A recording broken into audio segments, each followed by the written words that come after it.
ધોરાજી પંથકના ખેડૂતોમાં જ્યારથી કેન્દ્ર સરકાર દ્વારા ડુંગળીની નિકાસ પર પ્રતિબંધ લાદવામાં આવેલ છે ત્યારથી ડુંગળીના પોષણક્ષમ ભાવ નથી મળી રહ્યા અને ડુંગળી પકવતા ખેડૂતોની હાલત કફોડી બની છે। ડુંગળી હાલ ખેતરમાં પડી છે અને બગડી રહી છે, પણ ભાવ ન મળતા ડુંગળી લણી શકતા નથી। ત્યારે તમામ ખેડૂતો ચિંતિત જોવા મળેલ છે અને એક જ માંગ કરી રહ્યા છે કે કેન્દ્ર સરકાર ડુંગળી પરની નિકાસબંધી પાછી ખેંચવામાં આવે તેવી માંગ કરી રહ્યા છે। આગામી દિવસોમાં તાત્કાલિક આ નિર્ણય પાછો ખેંચવામાં નહીં આવે તો આંદોલન વધુ ઉગ્ર કરવાની ચીમકી ઉચ્ચારી હતી।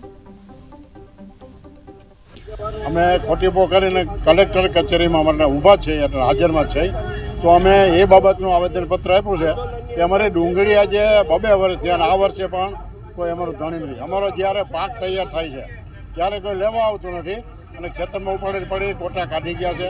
તો અમારે આનું શું કરવું? વેપારીને કહી છે કે ખેતી ઉપર તમે થોડુંક ધ્યાન દો ને કે ખેતી કરતા ખેડૂતો બંધ થઈ ગયા હા બધાય, અને કોઈને આમાં આવક જ નથી આવતી, એટલું મારી નમ્ર વિનંતી છે।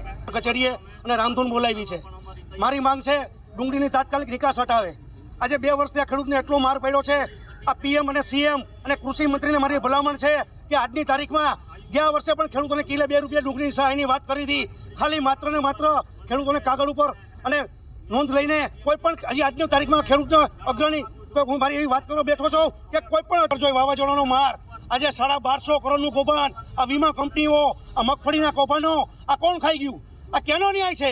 હું મારા ખેડૂતો ગમે છે નથી 100% ખેતી જ કરું છું અને આજે જે આવેદન પત્ર દીધું છે 100% ખેડૂત જ છે, એમાં એક પણ રાજકીય માણસ છે નહીં।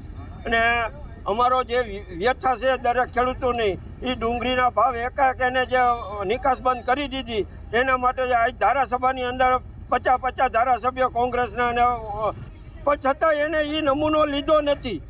હવે અમે બહાર નીકળીને રામધૂન બોલાવી અને હવે તો અમે બાવા નથી જ્યાં, પણ હવે અમને આ સરકાર બાવા કરી દેવાની લાગે છે।